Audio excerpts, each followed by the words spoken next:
21শে August grenade হামলা মামলার chargesheet অবৈধ ঘোষণা করলেন হাইকোর্ট। তারেক রহমান, লুৎফুজ্জামান বাবর সহ সব আসামি খালাস। যে চার্জশিটটা দেওয়া হয় সেই চার্জশিটটা আইন বহির্ভূত ছিল, তাই এই চার্জশিটে যারা অন্তর্ভুক্ত ছিল তারা এই মামলা থেকে খালাস পেয়েছেন। রায়ে সন্তুষ্ট খালাস পাওয়াদের পরিবার। পরিকল্পিত হামলায় ফাঁসানোর চেষ্টা হয়েছিল ভারপ্রাপ্ত চেয়ারম্যানকে, বললেন বিএনপি নেতারা।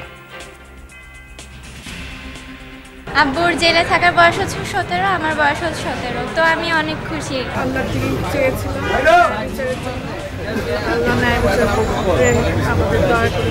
এই 17টি বৎসর তাকে কে ফিরিয়ে দেবে? আওয়ামী লীগ আমলে প্রতি বছর পাচার হয়েছে প্রায় $16 বিলিয়ন।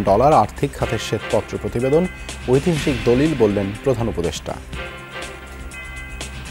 শ্বেতপত্রে প্রস্তাবিত যে সংস্কার ও নীতি পদক্ষেপের কথা বলা হয়েছে, অন্তর্বর্তীকালীন সরকার তার গুরুত্বের সাথে বিবেচনা করবে এবং দ্রুত যথাযথ পদক্ষেপ। বাংলাদেশের গণ অভ্যুত্থানে খুশি নয় ভারতীয় মিডিয়া, মন্তব্য পররাষ্ট্র উপদেষ্টার। প্রোপাগান্ডা ছাড়িয়ে বিশ্বে জঙ্গি রাষ্ট্র হিসেবে দেখানোর অভিযোগ। গণমুখী প্রশাসন গঠনে কাঠামোগত সংস্কারের সুপারিশ করবে জনপ্রশাসন সংস্কার কমিশন। কাজ করতে হবে আইন ও বিধি মেনে, দেওয়া যাবে না রাজনৈতিক বক্তব্য।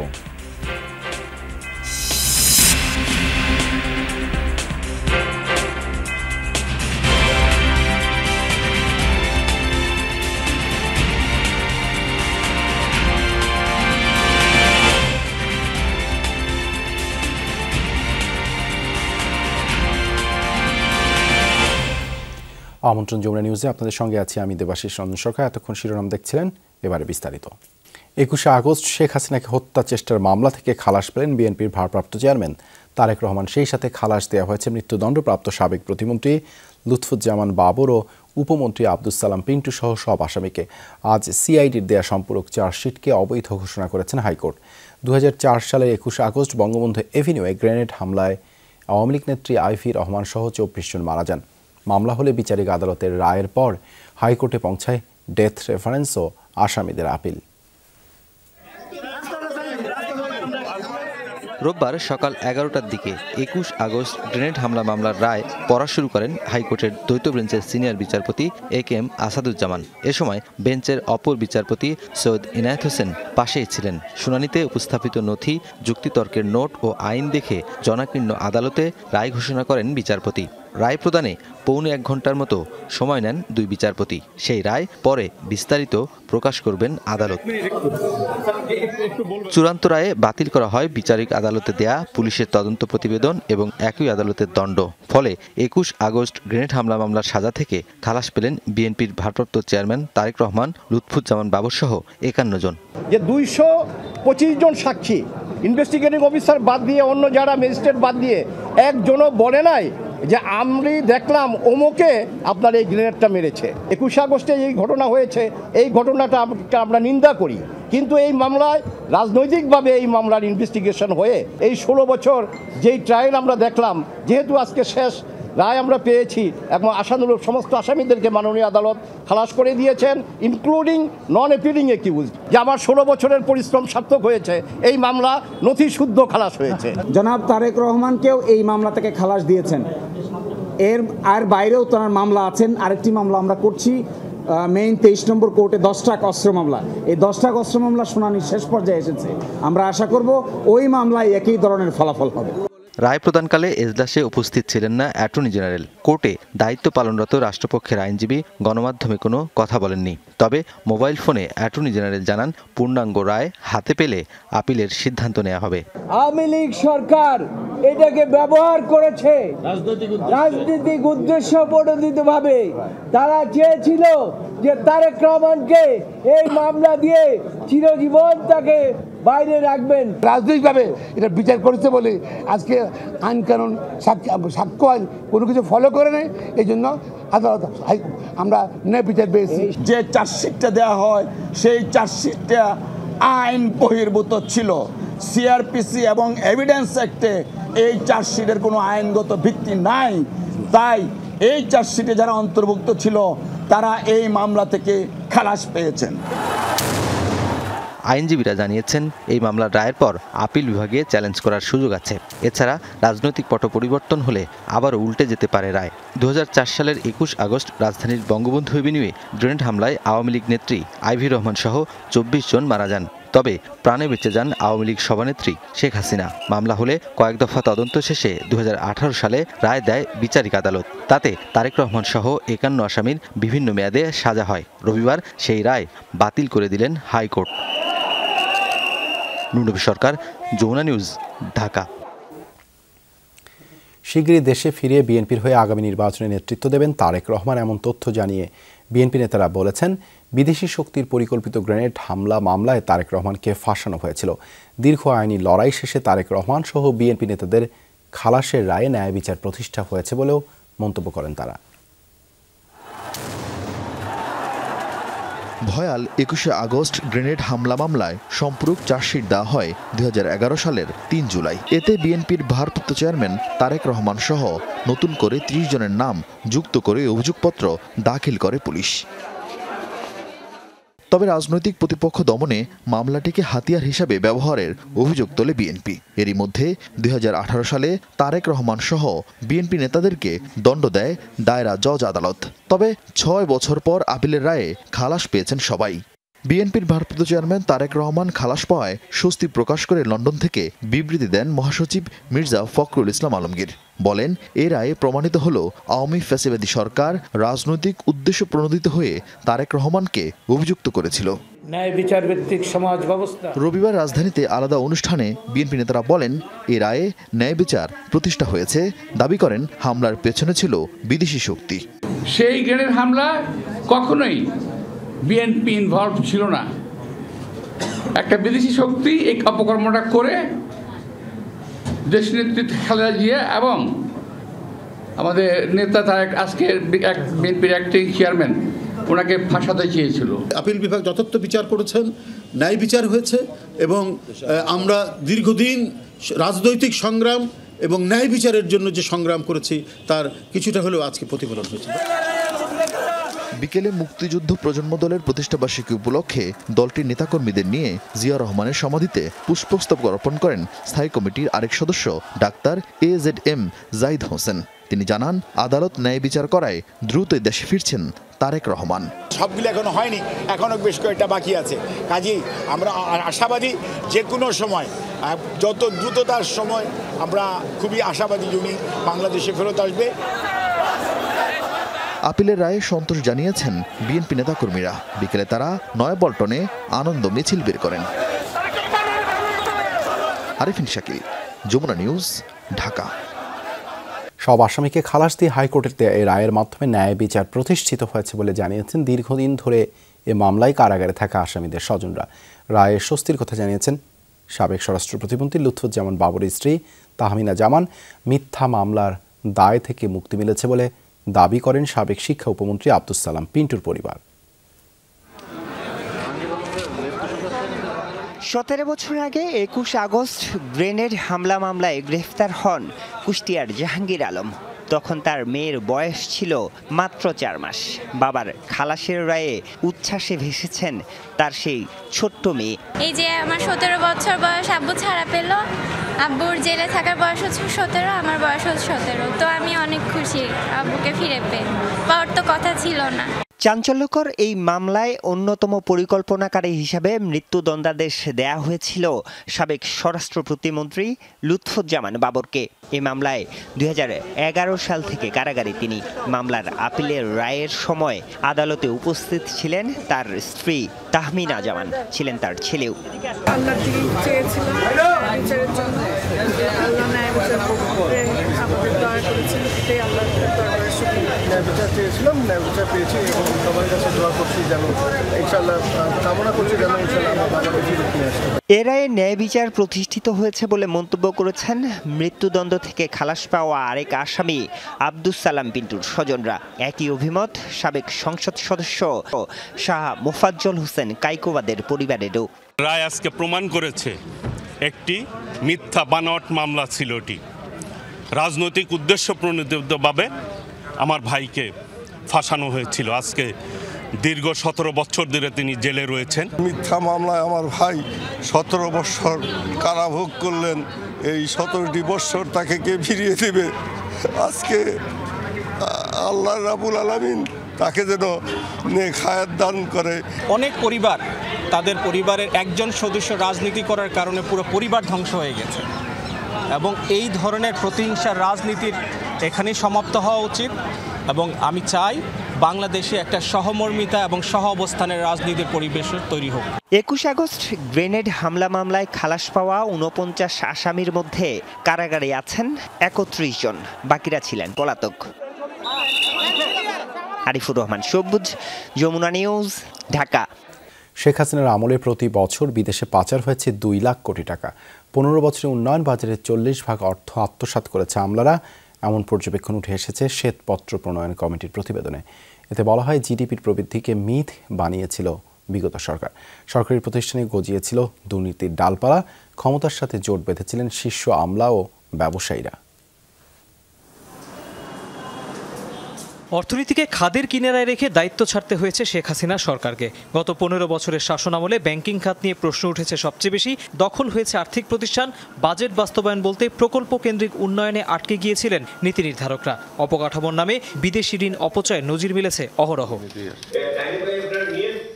তাই ক্ষমতার পালাবদলের পরই অর্থনীতি নিয়ে নড়েচড়ে বসে ডক্টর ইউনূসের সরকার। গলদ যাচাই অর্থনীতিবিদ ডক্টর দেবপ্রিয় ভট্টাচার্যের নেতৃত্বে 12 সদস্যের শ্বেতপত্র প্রণয়ন কমিটি গঠন করা হয়। প্রতিবেদন দিতে সময় বেঁধে দেওয়া হয় 90 দিন।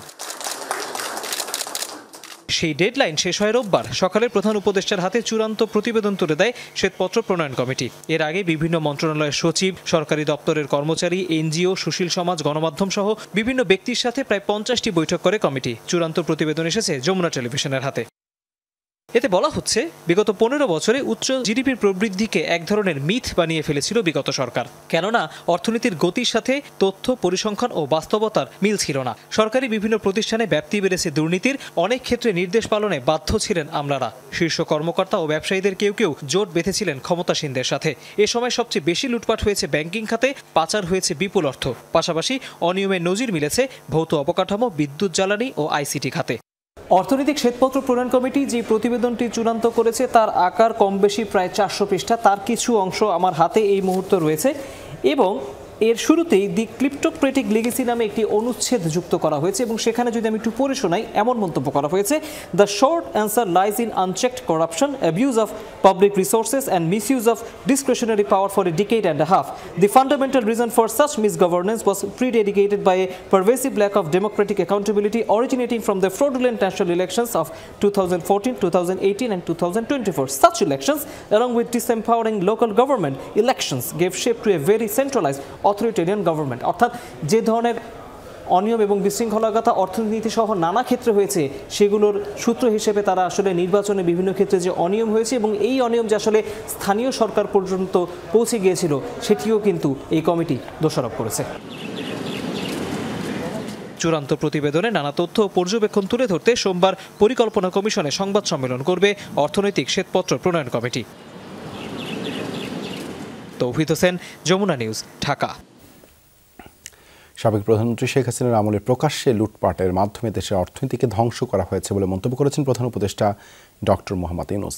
অর্থনৈতিক শ্বেতপত্র কমিটির এক সভায় তিনি বলেন, পাচার ঠেকাতে যাদের এসব দেখার কথা, সেসব সংস্থাও নীরব ছিল, এমনকি প্রতিবাদ করারও সাহস করেনি কেউ। এদিকে সন্ধ্যায় এক প্রেস ব্রিফিংয়ে প্রধান উপদেষ্টার প্রেস সচিব বলেন, সমস্ত লুটপাটের বিচার করবে সরকার।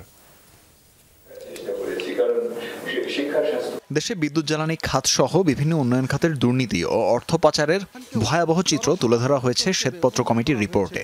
অর্থনীতিবিদ ডক্টর দেবপ্রিয় ভট্টাচার্যের নেতৃত্বে কমিটি সরকারিভাবে প্রকাশ করা পরিসংখ্যানকেও ভয়াবহ হিসেবে উল্লেখ করেন। উন্নয়নের সমস্যাগুলোকে মোকাবেলা করার জন্য আমাদের সংস্কারের প্রতি মনোযোগ দেওয়াটা কার্যকর হবে। অন্তর্বর্তী সরকারের প্রধান উপদেষ্টা নোবেলজয়ী ডক্টর মোহাম্মদ ইউনূস বলেন, গোপনে নয়, লুটপাট করা হয়েছে প্রকাশ্যে। যাদের এসব ঠেকানো বা দেখার কথা, সরকারি সেসব সংস্থা যেমন নীরব ছিল, তেমনি প্রতিবাদেরও সাহস করেনি কেউ। সম্পদের যে লুটপাট হয়েছে তার দলিল তৈরি করার দায়িত্ব দিয়েছিলাম। আজকে যে শ্বেতপত্রটি আমাদের সামনে আছে, তা শুধুমাত্র অতীত ও বিদ্যমান অর্থনৈতিক পরিস্থিতির মূল্যায়ন করছে না, বর্তমান সরকারের সংস্কারের যে উদ্যোগ নিয়েছে তার বৃদ্ধিও রচনা করছে। সেটার মধ্যে প্রস্তাবিত যেই সংস্কার ও নীতি পদক্ষেপের কথা বলা হয়েছে অন্তর্বর্তীকালীন সরকার তা গুরুত্বের সাথে বিবেচনা করবে। সন্ধ্যায় ফরেন সার্ভিস একাডেমিতে আয়োজিত ব্রিফিংয়ে প্রধান উপদেষ্টার প্রেস সচিব শফিকুল আলম বলেন, বিগত আওয়ামী লীগ সরকারের 15 বছরে হওয়া ভয়াবহ লুটপাটের বিচার হবে, পাশাপাশি পাচার হওয়া অর্থ ফেরত আনবে অন্তর্বর্তী সরকার। যারা পুরো দেশকে আপনি এই একটা ভয়ানক রকমের একটা লন্ডভন্ড অবস্থায় রেখে গেছে, এই যেই ধরনের একটা মহাচুরি ইন্ডাস্ট্রিয়াল স্কেলের যে চুরি হয়েছে, তো সেই চুরির তো অবশ্যই বিচার হবে, কেউ ছাড় পাবে না। প্রেস সচিব বলেন, প্রকাশ্যে লুটপাটের ঘটনা জানার পরও নিশ্চুপ ছিল দায়িত্বপ্রাপ্ত সরকারি বিভিন্ন সংস্থা। অর্থনীতি ধ্বংসের ভয়াবহ এই চিত্র পাঠ্য বইয়ে যোগ করা উচিত বলেও মন্তব্য করেন তিনি। আমরা আশা করছি যে এটা নিয়ে প্রচুর ডিসকাস হবে, ডিবেট হবে। তানভীর মৌসুম, যমুনা নিউজ, ঢাকা। ভারতীয় গণমাধ্যমগুলোর প্রোপাগান্ডা ছড়িয়ে বিশ্বের কাছে বাংলাদেশকে জঙ্গি রাষ্ট্র হিসেবে দেখাতে চাইছে বলে অভিযোগ করেছেন পররাষ্ট্র উপদেষ্টা তৌহিদ হোসেন। 15 বছরে দক্ষিণ এশিয়ার দেশগুলোর মধ্যে কোনো কানেক্টিভিটি হয়নি বলেও মনে করেন তিনি। সকালে সেন্টার ফর পলিসি ডায়ালগের সিপিডির 30 বছর পূর্তির অনুষ্ঠানে এ কথা জানান তিনি। প্রতিষ্ঠা বার্ষিকী উপলক্ষে দিনভর আলোচনার আয়োজন সিপিডির। এতে অংশ নেন রাজনীতিবিদ, অর্থনীতিবিদ এবং সমাজকর্মী সহ বিশিষ্টজনেরা। আলোচনা হয় দেশের সামগ্রিক প্রায় সব ইস্যু নিয়ে। পররাষ্ট্র উপদেষ্টা বলেন, বাংলাদেশের গণ অভ্যুত্থান সহ্য হচ্ছে না ভারতীয় গণমাধ্যমগুলোর। বাংলাদেশকে বিশ্বের কাছে জঙ্গি রাষ্ট্র হিসেবে দেখাতে চাই তারা।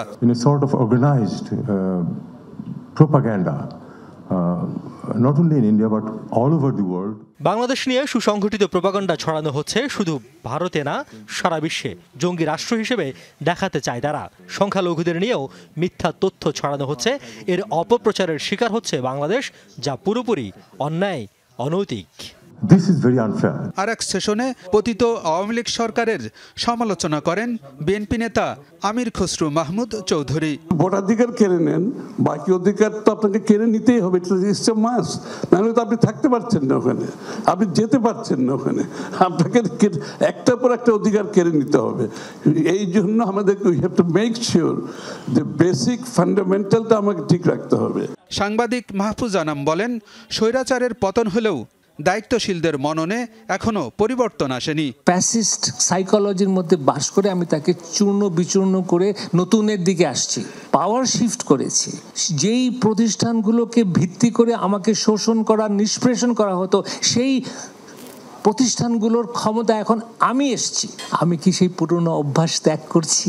দিনভর 6টি সেশনে গবেষণা প্রতিষ্ঠানটির 30 বছরের পথ চলার নানা চ্যালেঞ্জের কথা তুলে ধরেন বক্তারা। ভিডিও বার্তায় সিপিডির কাজের প্রশংসা করেন প্রধান উপদেষ্টা ডক্টর মোহাম্মদ ইউনুস। গণতান্ত্রিক, ন্যায়ভিত্তিক ও জবাবদিহিমূলক সমাজ প্রতিষ্ঠায় সিপিডি সবসময় সচেষ্ট থেকেছে। সাম্প্রতিক ছাত্র জনতার গণ অভ্যুত্থানের মনন সৃষ্টিতে সিপিডির গবেষণা ও জনসচেতনামূলক কার্যক্রম অশেষ ভূমিকা রেখেছে।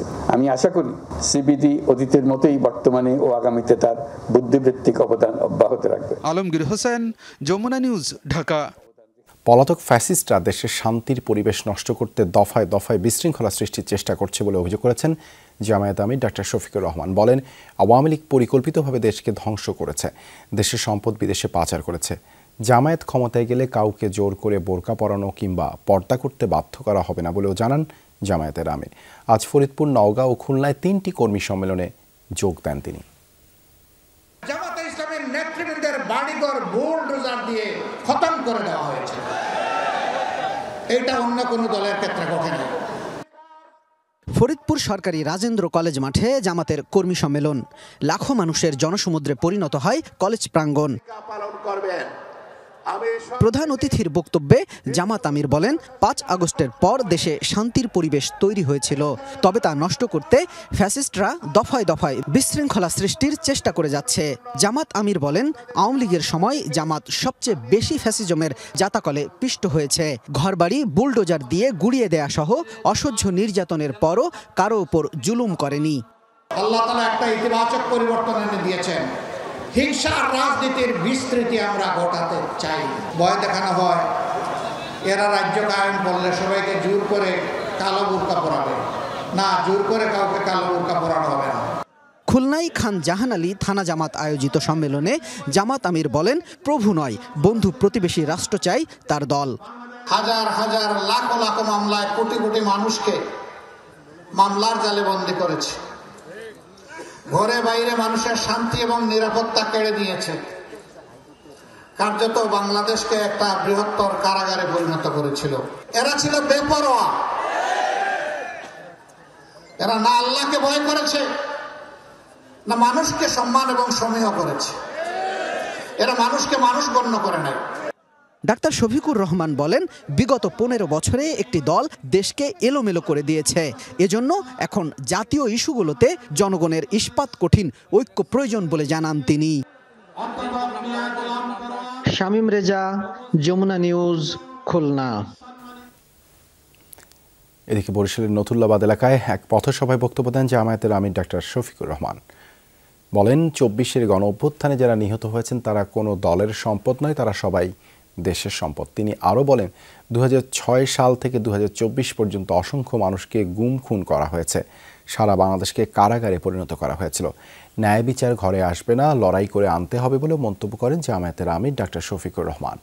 পথসভায় দলটির কেন্দ্রীয়, বিভাগীয়, জেলা ও মহানগরীর বিভিন্ন পর্যায়ের নেতারা উপস্থিত ছিলেন। আমাদের সন্তানেরা বৈষম্যহীন সমাজ চেয়েছে, সেই সমাজটাই আমরা করতে চাই।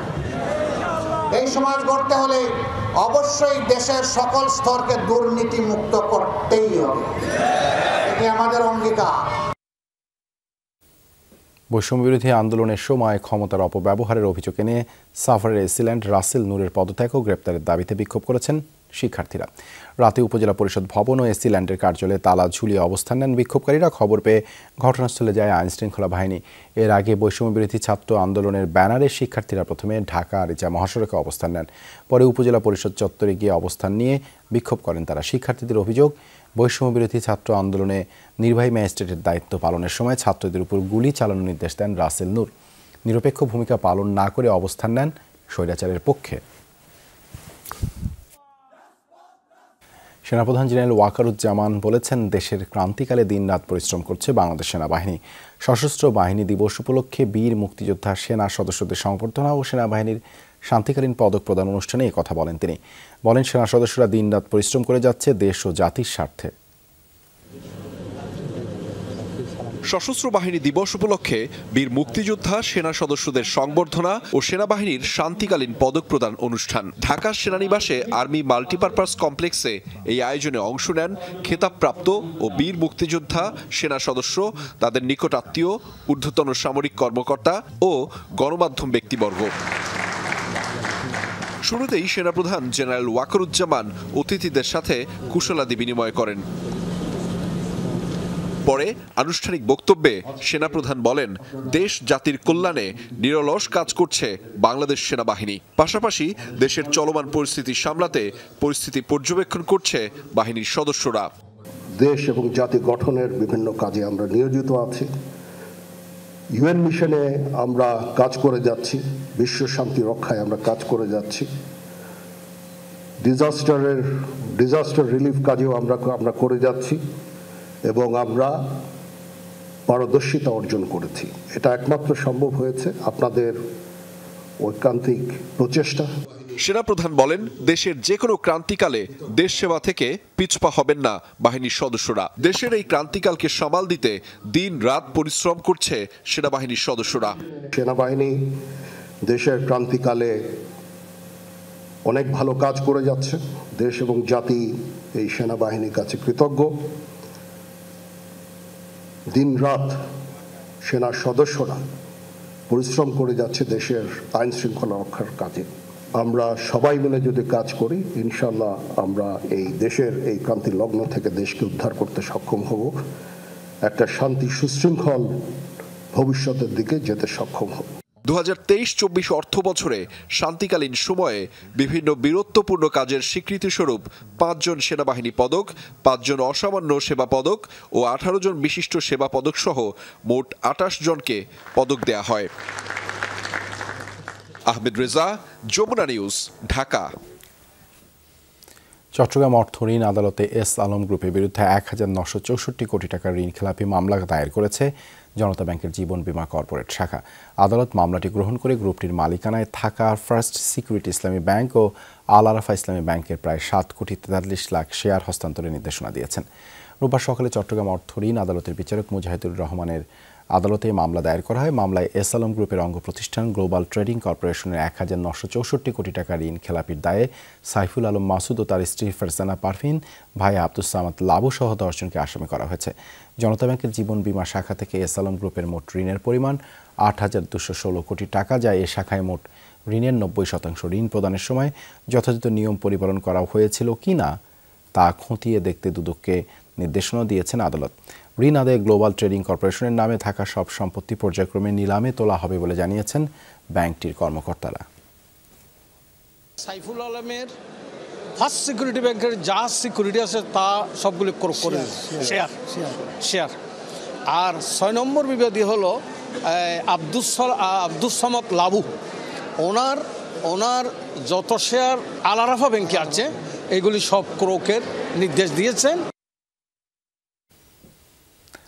2013 সালে শেষ হবার কথা যে প্রকল্পের 2024 সালের শেষেও সেটির বেশিরভাগ কাজই শেষ করতে পারেনি রাজুক। নিশ্চিত করা যায়নি অতি প্রয়োজনীয় নাগরিক সুবিধা। দফায় দফায় পরিবর্তন হয়েছে নকশা আর মেয়াদ। এ নিয়ে হতাশা ক্ষোভ জমেছে গ্রাহকদের মাঝে। প্রকল্পের কাজের ধীরগতির জন্য রাজুককে দোষছেন নগর পরিকল্পনাবিদরা। যদিও 2025 সালের জুনের মধ্যে সব কাজ শেষ হবার কথা জানিয়েছেন প্রকল্প পরিচালক। সহকর্মী জিহাদ ইসলামের ক্যামেরায় রাজীব আহমেদের রিপোর্ট। পূর্বাচল ঢাকার মধ্যে আরেক ঢাকা। কথা ছিল আধুনিক সব নাগরিক সুবিধা মিলবে এই উপশহরে, কিন্তু সেটি কথাই থেকে গেছে, বাস্তবায়ন হয়নি এখনো। রাজধানীর উপর চাপ কমাতে প্রায় 6,000 একর জায়গা নিয়ে শুরু হয় পূর্বাচল নতুন শহর প্রকল্পের কাজ। 1995 সালে শুরু হয়ে শেষ হবার কথা ছিল 2013 সালের জুনে। তারপরও প্রায় 1 যুগ পর কয়েকটি নির্মাণাধীন সহ বাড়ি উঠেছে মাত্র 150-র মতো। রাজুকের পরিকল্পনায় এই প্রকল্পের 30টি সেক্টরে আবাসিক প্লট হবে 21,000। গেল 28 বছরে প্রকল্পের নকশা বদলের সঙ্গে দফায় দফায় মেয়াদ বাড়ায় অস্বস্তি, দুশ্চিন্তায় আছে গ্রাহকরা। রোগী যদি অসুস্থ হয়, কাছে কোনো হাসপাতাল নাই, হয় খিলকেত লয়ে যাই, আনালে মানে বিভিন্ন ঢাকার দিকে লয়ে যাওয়া লাগে। বাড়ি ঘর করলে আপনার অনেক দূরে যেতে চাই লেখাপড়া করতে। যেগুলি সুযোগ সুবিধা থাকার কথা ওগুলো হচ্ছে না বিদায় মনে করেন এই যে বাড়িঘর এগুলো হচ্ছে না, নাহলে কিন্তু হয়ে যেত, অনেক আগে হয়ে যেত। সরজমিনে এসব অভিযোগের সত্যতাও মিলেছে। পানি সরবরাহই নিশ্চিত করা যায়নি অন্তত 60 ভাগ এলাকায়। নেই পয় নিষ্কাশন, নিরাপত্তা, হাসপাতাল বা বাজারঘাট। বিদ্যুতে নাই, আবার আপনার গ্যাস নাই, পানি নাই, ওইভাবে বাজারঘাট নাই, মানুষ আইসা যে থাকবে এরকম পরিবেশটা এখন এই পাটটায় সৃষ্টি হয় না। একটি পরিকল্পিত উপশহর প্রকল্পের ধীরগতির জন্য পুরো দায়ভার রাজুককে দিতে চান নগর পরিকল্পনাবিদরা। বলছেন, একদিকে প্রকল্পের কাঙ্ক্ষিত অবকাঠামোগত উন্নয়নের ধীরগতি, অপরদিকে বেসরকারি আবাসন কোম্পানিগুলো তাদের প্রকল্পগুলো অনেক দূর এগিয়ে নিচ্ছে। দুয়ে মিলে হতাশা ভর করেছে এই প্রকল্পের গ্রাহকদের মধ্যে। কেন্দ্রীয় ঢাকার উন্নয়ন নিয়ন্ত্রণ না করার কারণে আলটিমেটলি যেটা হলো যে পূর্বাচল এবং ঢাকার মাঝখানে পরিপূর্ণ অনেক ধরনের আবাসন হলো, পূর্বাচলটাই এখনও সেই মানধাতার আমলেই পড়ে আছে। সেখানে এটা এখন এক ধরনের সরকারের উপরে বোঝা হয়ে গিয়েছে। পূর্বাচলে যে ইনভেস্টমেন্ট তার তুলনায় এখন পর্যন্ত রিটার্ন প্রাইস 0 বলা যায়। রাজুক যেন অবশ্যই খুব দ্রুততার সাথে সকল ধরনের নাগরিক পরিষেবা এবং নাগরিক সুবিধা নিশ্চিত করে। তবে এমন বাস্তবতার মাঝেও পূর্বাচল প্রকল্পের নাগরিক সুযোগ সুবিধা আগামী জুনের মধ্যে নিশ্চিত করার বিষয়ে আশাবাদী প্রকল্প পরিচালক। বিদ্যুৎ, পানি এবং এগুলো আমরা করে দেব, এবং রাস্তাঘাট, তারপর খেলার মাঠ, পার্ক, এই যে স্কুল, মসজিদ, এগুলো আমরা আগামী জুনের মধ্যে আমরা মানুষ যেন স্বাচ্ছন্দ্যে বসবাস করতে পারে। প্লাস সিকিউরিটির বিষয়টাও আমরা কনসার্ন, যে কারণে আমরা থানা না হওয়া পর্যন্ত পুলিশ ফাঁড়ি করার জন্য আমরা উদ্যোগ নিয়েছি। প্রায় 30 বছরেও এই প্রকল্প কেন বাস্তবায়ন করা যায়নি তা তদন্তেরও দাবি করেছেন নগর পরিকল্পনাবিদরা। অপরিকল্পিত নগরায়নের নাবিশ্বাস ওঠা রাজধানীর নাগরিকদের যে পরিকল্পিত উপশহরের স্বপ্ন দেখিয়েছে এই পূর্বাচল, সে স্বপ্ন কবে নাগাদ সত্যি হবে তা এখন দেখার অপেক্ষা। রাজীব আহমেদ, যমুনা নিউজ, পূর্বাচল, ঢাকা। নারীদের জন্য কার্যকর গণমাধ্যম তৈরির জন্য মালিক সম্পাদক সহ সব পক্ষকে একযোগে কাজ করতে হবে। কর্মক্ষেত্রে নারীদের নিরাপত্তা এবং অধিকার নিশ্চিত করতে পারলে গণমাধ্যমে নারীদের অংশগ্রহণ বাড়বে। পাশাপাশি নারীদেরও নিজেদের দক্ষতা এবং যোগ্য করে গড়ে তুলতে হবে। এমন সব মত এসেছে গণমাধ্যমে নারীদের কর্মপরিবেশ নিয়ে এক সেমিনারে। পাশাপাশি সমাজ নারীদের সাংবাদিক হিসেবে গ্রহণ করার জন্য কতটুকু প্রস্তুত, এমন প্রশ্ন ওঠে। একটা সময় গণমাধ্যমে নারীদের অংশগ্রহণ ছিল হাতে গোনা। এক দশকে পরিস্থিতি বদলে গেছে অনেকখানি, কিন্তু এখনও সেটি নারী পুরুষ সমতা থেকেও অনেক দূর। এর কারণ খুঁজতে গিয়ে এসেছে নানা মত। আর যারা কাজ করছেন তারাও কি ভূমিকা রাখতে পারছেন সমানভাবে? রাজধানীর ডেইলি স্টার ভবনে MRDA আয়োজিত সেমিনারে বক্তারা বলেন, জেন্ডার সমতায় শুধু আইন নয়, বাস্তবে পরিণত করতে হবে নীতিমালা। Gender mean just not only women's rights, male or female নিয়ে কথা বলবেন। Gender means there are so many gender and you have to include them. নারী কর্মীর অংশগ্রহণের সঙ্গে সঙ্গে বারবার দক্ষতা যোগ্যতার কথাটা আছে। আমরা যারা সাইন করেছি প্রতিটি লাইন শব্দ দেখে সাইন করেছি, এবং আমরা যারা এটা বাস্তবায়ন করব প্রতিটি লাইন শব্দই প্রায় এটাকে লঙ্ঘন করব। নারীদের নিজেদের গড়ে তুলতে হবে দক্ষ করে, পরিবারকেও হতে হবে সাপোর্টিভ। যদি বাসা থেকে কিংবা পুরো সমাজ থেকে যদি আমাদের সহযোগিতাটা আমরা পাই, তাহলে এই জেন্ডার ব্যালেন্সের যে কথা আসছে কিংবা নারীদের যেই সনদটা এখানে তৈরি করা হয়েছে, আমরা যেটাতে সাইন করেছি, সেই জায়গায় আমাদেরও বাস্তবায়ন করতে অনেক সুবিধা হয়।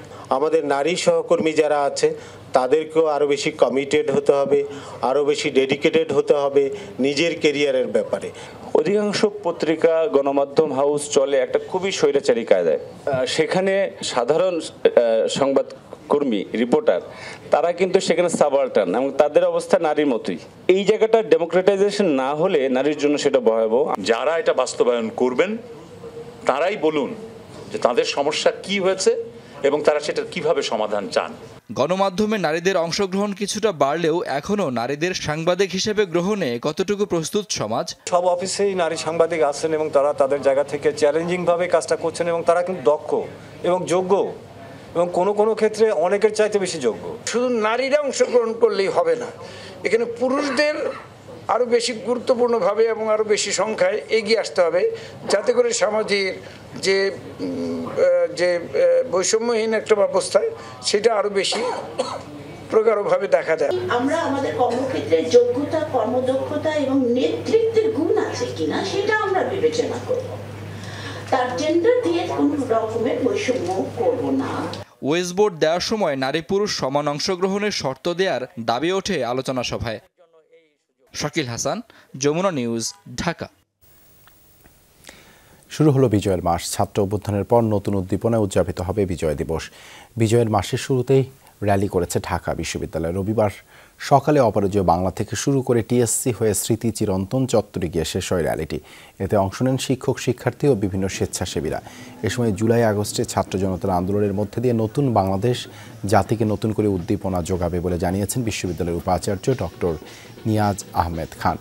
বলেন, গণ অভ্যুত্থানের সময় যারা প্রাণ দিয়েছে তাদের স্মৃতি নিয়েই আগামীতে কাজ করতে হবে, আর পেছনে ফিরে যাওয়ার সুযোগ নেই। বিশ্ববিদ্যালয়ের সঙ্গীত বিভাগের অংশগ্রহণে জাতীয় পতাকা ও দেশাত্মবোধক গান পরিবেশিত হয়।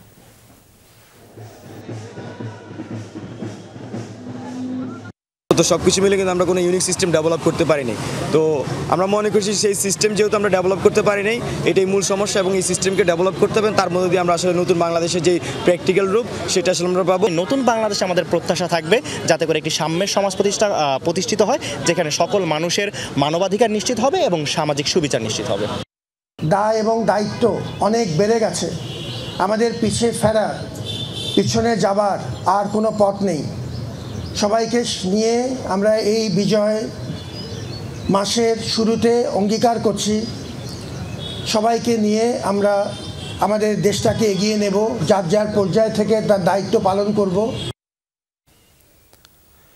প্রথমবারের মতো ট্রাভেল পাস নিয়ে সেন্ট মার্টিন গেলেন 653 জন পর্যটক। এর মধ্যে দিয়ে 9 মাস বন্ধ থাকার পর এই রুটে যাত্রীবাহী জাহাজ চলাচল শুরু হলো। সংশ্লিষ্ট কর্তৃপক্ষ জানিয়েছেন, এখন থেকে নিয়ম মেনে এভাবেই প্রতিদিন সর্বোচ্চ 2000 জন দ্বীপে যেতে পারবেন। তবে প্রথম দিনে পর্যটক সংকটের কারণে বাতিল হয়েছে অপর 2টি জাহাজের যাত্রা। ট্রাভেল পাস সংগ্রহে বিড়ম্বনার শিকার হলেও অবশেষে সেন্ট মার্টিনের দুয়ার খোলায় খুশি পর্যটকরা।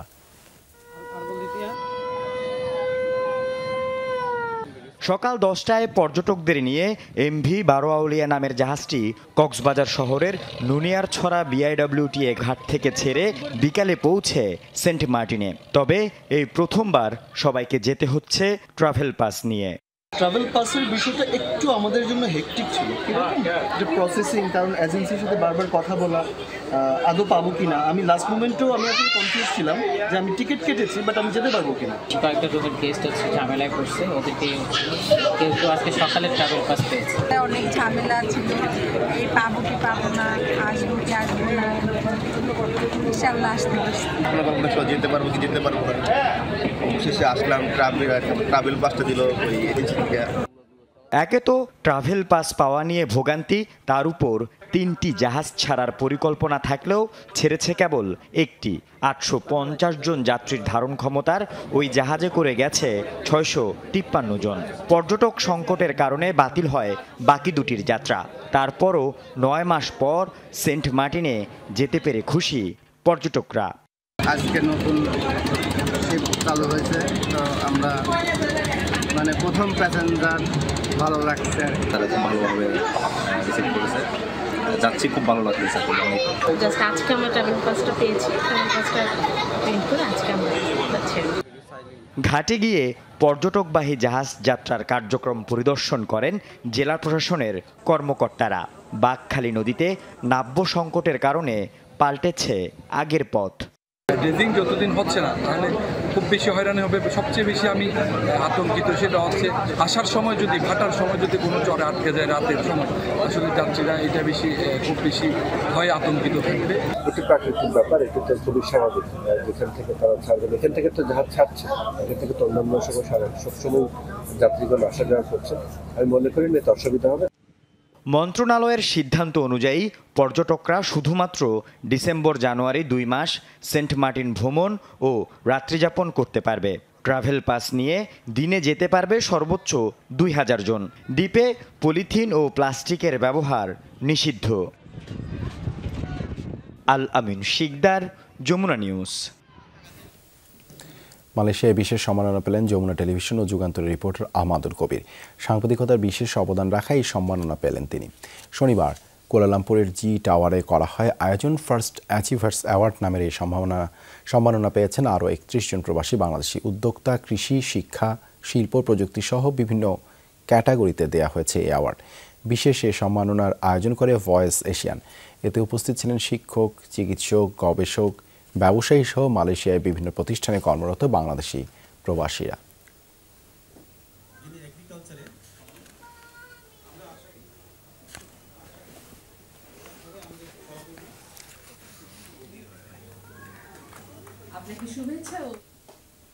যুক্তরাজ্যের ম্যানচেস্টারে অনুষ্ঠিত হলো excellence in height award. Greater ম্যানচেস্টারের হাইট ও আশেপাশের এলাকায় বিভিন্ন কমিউনিটির উন্নয়নমূলক কর্মকাণ্ডের সম্মাননা স্বরূপ দেওয়া হয় এই অ্যাওয়ার্ড। শুক্রবার হাইটের ওকল্যান্ড হলে এই অনুষ্ঠানের আয়োজন করা হয়। টেমস সাইট ও পার্শ্ববর্তী এলাকার জনসাধারণের ভোটে 8টি ক্যাটাগরিতে দেওয়া হয়েছে সম্মাননা। ফুড ক্যাটাগরিতে অর্ধশত প্রতিষ্ঠানকে পেছনে ফেলে অ্যাওয়ার্ড জিতে নিয়েছে বাংলাদেশি মালিকানাধীন আদনান ইন্ডিয়ান রেস্তোরাঁ। অনুষ্ঠানটি পরিচালনা করেন অ্যান্ড্রিউ রিচার্ডসন। উপস্থিত ছিলেন ম্যানচেস্টারের ডেপুটি লেফটেন্যান্ট মোজাহিদ খানের পাশাপাশি বিভিন্ন কমিউনিটির বহু গুরুত্বপূর্ণ ব্যক্তিবর্গ।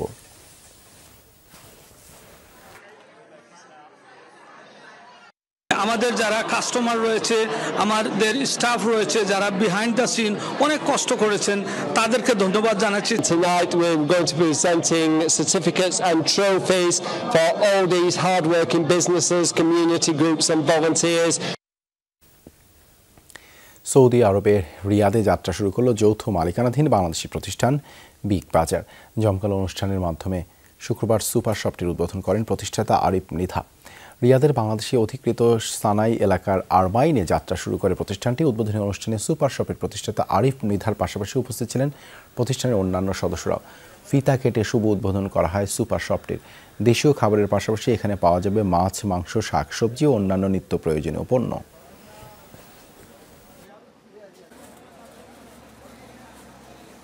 এখানে সকল বাংলাদেশি ভাইদের আসার জন্য আমন্ত্রণ জানাচ্ছি এবং এখানে সকল প্রকার পণ্য স্বল্পমূল্যে ডিসকাউন্টে পাওয়া যাবে। রাজনৈতিক প্রভাবমুক্ত গণমুখী প্রশাসন গঠনের সুপারিশ করবে জনপ্রশাসন সংস্কার কমিশন। কমিশনের সদস্য ছাত্র প্রতিনিধি বলেছেন, সচিবরা রাজনৈতিক বক্তব্য দিতে পারবে না, আইন ও বিধি অনুযায়ী কাজ করতে হবে তাদের। অন্যদিকে কমিশন প্রধান বলেছেন, সরকারি কর্মচারীদের কাজে সাধারণ মানুষ অসন্তুষ্ট। আস্থা ফেরাতে কাঠামোগত সংস্কারের সুপারিশ করবে কমিশন। এতে সেবা খাতে দুর্নীতি ও হয়রানি কমাতে জোর দেওয়া হবে বলে জানিয়েছেন প্রশাসন সচিব। গঠনের 2 মাস পেরিয়েছে প্রশাসন সংস্কার কমিশনের। বাকি 1 মাসে সুপারিশ প্রণয়নের কাজ শেষ করতে চায় কমিশন। এক্ষেত্রে জুলাই গণ অভ্যুত্থানের চেতনায় প্রশাসনকে আরও গণমুখী, রাজনৈতিক প্রভাব মুক্ত করা সহ কাঠামোগত পরিবর্তনের উপর গুরুত্ব দেওয়া হচ্ছে। একজন অ্যাডমিনিস্ট্রেটিভ অফিসার বা একজন সচিব দাঁড়িয়ে কোনো পলিটিক্যাল কোনো বক্তব্য দিবে না বা পলিটিক্যাল কোনো কথা বলবে না, এটাই হচ্ছে সমস্যা। তো সে সবসময় সে মানুষের কাছে, জনগণের কাছে দায়বদ্ধ থাকবে এবং জনগণ যেটা চায় তার যে জব ডেসক্রিপশনে যে কাজটা দেওয়া আছে সেই কাজটাই করবে। প্রথম শ্রেণীর কর্মকর্তাদের ক্যাডার বলা এবং জেলা প্রশাসক শব্দ নিয়ে নেতিবাচক ধারণা আছে সাধারণ মানুষের। বিষয়টি স্বীকার করে জনপ্রশাসন সচিব বলছেন, এক্ষেত্রে শব্দগত সংস্কারের সুপারিশ করা হবে। ক্যাডার শব্দটা বাদ দিয়ে যার যে service, civil service administration, civil service health, civil service agriculture like this, এটা একটা আমাদের বড় সংস্কার। আমি মনে করি এটাতে অনেকের মেন্টাল স্যাটিসফ্যাকশন হবে। যেমন জনপ্রশাসন না বলে জনসেবা বলা যায় কিনা। জেলা প্রশাসক তো ব্রিটিশ আমলের সৃষ্টি এবং এই শব্দের বাইরে অনেকগুলো প্রতিশব্দ আছে। কালেক্টর আছে, ডিস্ট্রিক্ট অ্যাডমিনিস্ট্রেটর আছে, ডিস্ট্রিক্ট ম্যাজিস্ট্রেট আছে। অল্টারনেটিভ আমরা সাজেশন দিব গভর্নমেন্ট যেন নেয়। কমিশন প্রধান বলছেন, সংস্কার নিয়ে গণশুনানিতে সেবা খাতসহ প্রশাসনের কর্মচারীদের কাজে সন্তুষ্ট না সাধারণ মানুষ, আমলারাই আমলাদের ক্ষতি করছে বলে তিনি মন্তব্য করেছেন। আমরা বলি কাক কাকের মাংস খায় না, আমলাদের উপরে সবচেয়ে বেশি জুলুম আমলারা করে। একজন যদি আমলা সত্যিকারভাবে কাজ করতে চায় তাইলে তাকে রিস্ক নিয়ে বেশ কিছু কাজ করতে হয়, সাহসের সঙ্গে করতে হয়। সেইটা যাদের সাহস নাই সে তাড়াতাড়ি নতজানু হয়ে যায়। তা আমি কোনোদিন নতজানু হয়ে চাকরি করি না, কেউ আমাকে রগড়া দিতে পারেনি। মুহিত চৌধুরী বলেন, নির্ধারিত সময়ে সুপারিশ জমা দেবে কমিশন, কতটুকু গ্রহণ করবে তা সরকারের সিদ্ধান্ত। জাল ফেললে অনেক মাছই জালের মধ্যে আটকে পড়ে যাবে, কিছু বের হয়ে যেতে পারে, এটা আনঅ্যাভয়েডেবল। আলমগীর স্বপন, যমুনা নিউজ, ঢাকা।